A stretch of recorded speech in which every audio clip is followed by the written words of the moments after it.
et bienvenue dans la vidéo où on va continuer à réviser le calcul algébrique. Aujourd'hui, on va vraiment traiter de la multiplication et de la division et d'un problème en contexte sur ces deux opérations-là. Je vous rappelle que quand vous faites la multiplication et la division d'expressions algébriques, en gros, on va utiliser une propriété qui s'appelle la distributivité. Donc, vous allez distribuer la multiplication ou la division comme on le faisait quand tu avais un moins.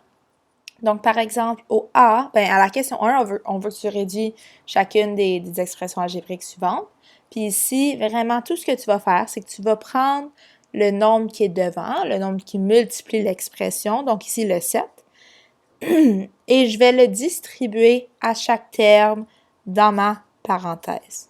Donc, la première multiplication que je vais faire, c'est 7 fois 3x. Et, désolé. Et par la suite, je vais faire 7 fois 2. On peut voir que j'ai écrit un plus ici, puisque c'est un plus entre les deux. 7 fois 3x, en gros, tout le monde fait juste 7 fois 3, puis c'est 21. Puis vous mettez le x par la suite. Et 7 fois 2, c'est 14. Donc, c'est vraiment juste comme ça qu'il faut faire une multiplication. Tu distribues ce qui est devant la parenthèse. Ça va de même si c'est un nombre négatif. Mais si c'est un nombre négatif, des fois, ça devient un petit peu plus compliqué. Donc, ma première multiplication, ça va être moins 2 fois x. Et ma deuxième multiplication, ça va être moins 2 fois 5. Et ici, on peut voir qu'il y a quand même quelques petits pépins qui arrivent. Ce que vous pouvez faire, c'est que vous pouvez mettre le moins 2 fois 5 entre parenthèses, juste pour vous aider un petit peu. Moins 2 fois x, c'est moins 2x. Le moins, il reste là, c'est la soustraction ici. Et moins 2 fois 5, c'est moins 10. Mais je vous rappelle, on a deux moins ici, donc si ça s'annule, ça devient un plus. Oups. Et donc, ça, c'est moins 2x plus 10. Ça va de même quand tu fais une division. C'est vraiment la même chose, c'est juste qu'au lieu de multiplier, tu vas diviser. Donc ici, moins 3m divisé par 3. Tu fais vraiment juste moins 3 divisé par 3, qui donne moins 1. Et c'est moins 1m. Si vous voulez, vous pouvez écrire moins m. Vous n'êtes pas obligé de mettre le 1. C'est comme vous voulez.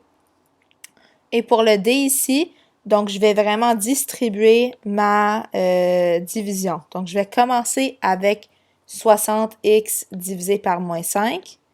Et par la suite, je vais faire 25y divisé par moins 5. Donc si je veux, je peux écrire 60x divisé par moins 5 plus 25y divisé par moins 5. On peut faire ça si vous voulez. 60 divisé par moins 5, c'est moins 12. Et donc, ça serait moins 12x. Et 25y divisé par 25, bien 25 divisé par moins 5, c'est moins 5. Donc, ça serait moins 5y.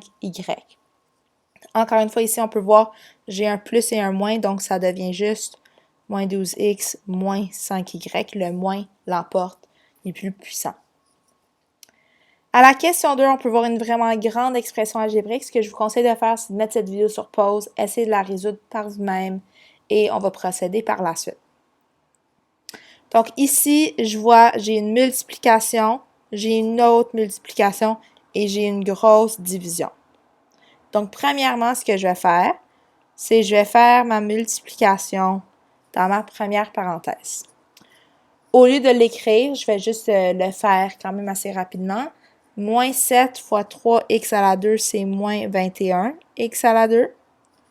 Moins 7 fois moins 4, ça me donne plus 28 parce que deux moins multipliés ensemble, c'est un plus. Et c'est des xy.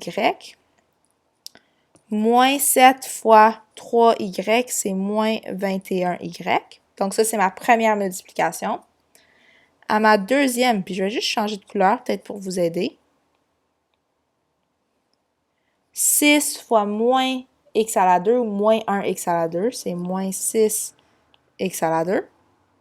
Et 6 fois 2xy, c'est 12xy. on peut voir que j'ai un petit piège ici. Il y a un moins devant une grosse division. C'est comme si c'était un moins devant une parenthèse.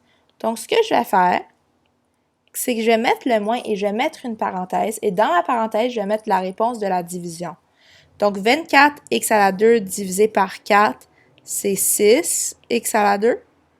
36 xy divisé par 4, c'est 9 xy. Et moins 4 divisé par 4, c'est moins 1 y.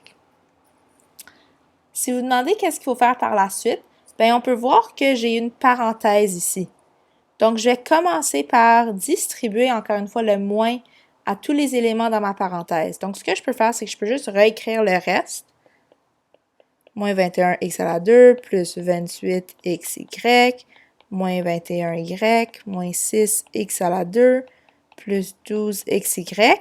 Et là, le moins qui est devant ma parenthèse, il vient changer les signes de tous les termes dans ma parenthèse. Donc, ça va être moins 6 x à la 2 moins 9 xy moins 1. Donc, ça devient plus 1 y. Et là, si vous demandez quoi faire, bien, on a une grosse expression, puis on veut la rendre plus petite, on veut la réduire. Donc, on va surligner nos termes semblables. Donc, je commence avec mes termes avec juste le x à la 2, et je vous rappelle que vous devez surligner le signe qui est devant. S'il y a un moins devant ou un plus devant, vous devez le surligner. Par la suite, mes xy. Et pour terminer, mes y.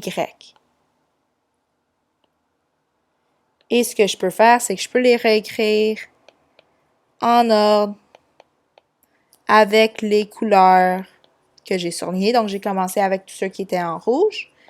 Par la suite, ceux en vert. Et pour terminer, ceux en bleu. Donc, ça, c'est ceux en bleu. Par la suite, j'ai ceux en vert. Et ceux en rouge pour terminer. Donc, vraiment, tout le monde, là, ce que tu fais, c'est que tu regardes terme semblable par terme semblable. Donc, ceux en rouge, moins 21, moins 6, moins 6. Si vous avez besoin de votre calculatrice, allez-y. Je pense que ça donne moins 33, mais je vais juste vérifier. Oui. Moins 33 x à la 2. Par la suite, si tu regardes ceux en vert, tu as 28 plus 12 qui me donne 40. Et 40 moins 9, c'est 31. Donc, c'est plus 31 xy. Et moins 21 plus 1, ça me donne moins 20 y. Donc, on a commencé avec toute cette longue expression ici, puis au fur et à mesure, on l'a rendu un peu plus petite. Et pour terminer ici, la grande diagonale d'un losange mesure 12 cm et la petite diagonale mesure x plus 6. Désolé. Quelle expression algébrique réduite représente l'aire de ce losange? Donc, premièrement, je vais juste le dessiner. Je sais que ma grande diagonale ici, c'est 12. Et ma petite, c'est x plus 6. Puis, ce qui est utile ici, c'est de savoir, ben, comment est-ce que tu calcules l'aire d'un losange? Ben, la formule, c'est, si vous en rappelez, petite diagonale fois la grande divisé par 2. Donc, ce que je vais faire, c'est que je vais vraiment juste, je vais juste changer ceux-là de place. Grande diagonale fois la petite, c'est ce qu'on a vu. Et je vais juste remplacer. Donc, ma grande diagonale, c'est 12. Et ma petite, c'est x plus 6. Donc, je vais mettre ça entre parenthèses. Et je vais diviser par 2. Ce que je vais faire, puis vous avez plusieurs façons, plusieurs options. Moi, je vais commencer par multiplier ou distribuer le 12. Donc ici, je vais prendre mon crayon, puis je vais le distribuer. Et donc, ça va donner 12x plus 72 divisé par 2. Et donc, pour terminer, tout ce que je vais faire, c'est que je vais diviser chaque terme par 2. Donc, ça sera 6x plus 36. Et ça, c'est l'expression algébrique qui représente l'aire du losange. Ce que vous auriez pu faire aussi, c'est que vous auriez pu faire 12 divisé par 2 tout de suite et après ça, multiplier, distribuer le nombre qui est donné par cette division-là, qui est 6. Donc, moi, ce que je fais, par contre, c'est que je fais juste la multiplication en premier parce que pour moi, c'est plus facile. Donc, c'est tout pour ça, tout le monde. Je vous souhaite une belle journée et on se revoit bientôt.